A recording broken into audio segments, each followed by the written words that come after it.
మీకు తెలుసా, సమ్మక్క సారలమ్మ తల్లుల జాతర గద్దెల ప్రాంగణ అభివృద్ధిలో భాగంగా తూర్పు ఈశాన్యం ఆర్చ్ సమ్మక్క తల్లి ఆర్చిగా తీసుకోవడం జరిగింది. దీని నుండే గుడిలోకి భక్తుల ప్రవేశం ఉంటుంది. ఇందులో ఎడమవైపు పిల్లర్ సమ్మక్క తల్లి యొక్క వంశం గురించి తెలుపుతుంది. మొదటి బొమ్మ 5 పలకలు ఉంటాయి. అది సమ్మక్క తల్లి 5వ గొట్టు వారి రాజ్య సింబల్.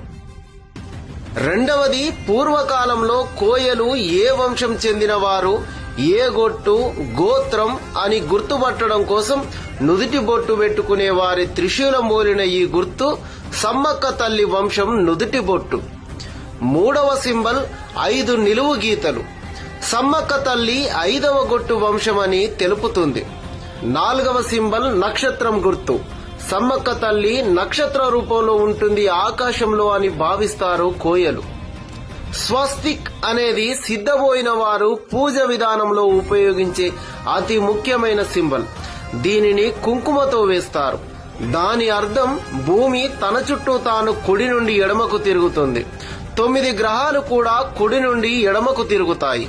సముద్రంలో గాని నీటిలో గాని సుడిగుండం కుడి నుండి ఎడమకు తిరుగుతుంది. సుడిగాలి కుడి నుండి ఎడమకు తిరుగుతుంది. వృక్షాల తీగలు కుడి నుండి ఎడమకు తిరుగుతాయి.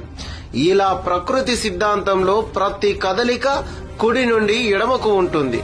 కాబట్టి ప్రకృతిని దైవంగా ఆరాధించే సింబల్ గా స్వస్తిక్ని దైవంగా కొలుస్తారు.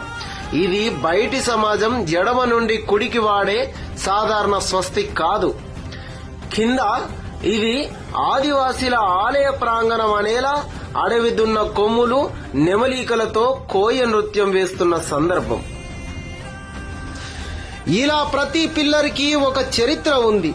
తెలంగాణ ప్రభుత్వం మేడారం మందిర నిర్మాణాన్ని ఎంతో ప్రతిష్టాత్మకంగా నిర్మిస్తుంది.